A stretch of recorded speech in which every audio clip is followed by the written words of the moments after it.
আমাদের ছাদে চলে এসেছি ড্রাগন খাওয়ার জন্য। এই যে দুজনে এই ধরো, এরকম করে ধরো, দেখাও কি লাল হয়েছে, সুন্দর সুন্দর। এই যে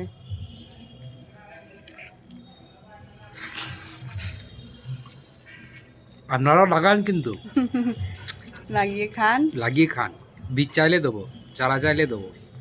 নিজের গাছের ড্রাগন খাওয়ার আনন্দই আলাদা। বাইরে থেকে কিনে তো অনেকেই খেতে পারে, কিন্তু নিজে হাতে গাছ লাগিয়ে এই যে টাটকা পেড়ে গাছ থেকে একদম সঙ্গে সঙ্গে খাওয়া, এর কিন্তু আনন্দই আলাদা। এই যে দেখুন কি সুন্দর হয়েছে, লাল।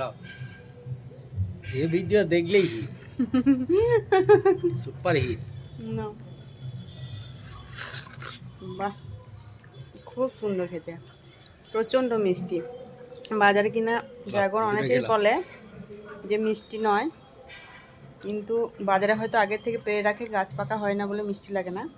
কিন্তু দেখুন খুবই সুন্দর, আমাদের ড্রাগন গাছ খুব সুন্দর হয়েছে। যে 3টে কালকে পারা যাবে। এই যে দেখুন কি সুন্দর হয়েছে, ভিতরটা একদম লাল টকটকে।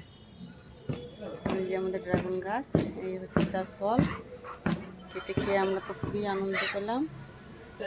আর এটা একদম গাছের শেষ ফল, আর কোনো কুড়িও নেই, ফুলও নেই, ওই জন্য সাইজগুলো খুব সুন্দর হয়েছে, মোটাও হয়েছে। কর্তামশাই চললেন, এগুলো আবার গাছের গোড়াতেই ফেলছেন, সার হয়ে যাবে। আর ক্যান্ডি বাবু, তুমি কেমন খেলা, কেমন খেলা?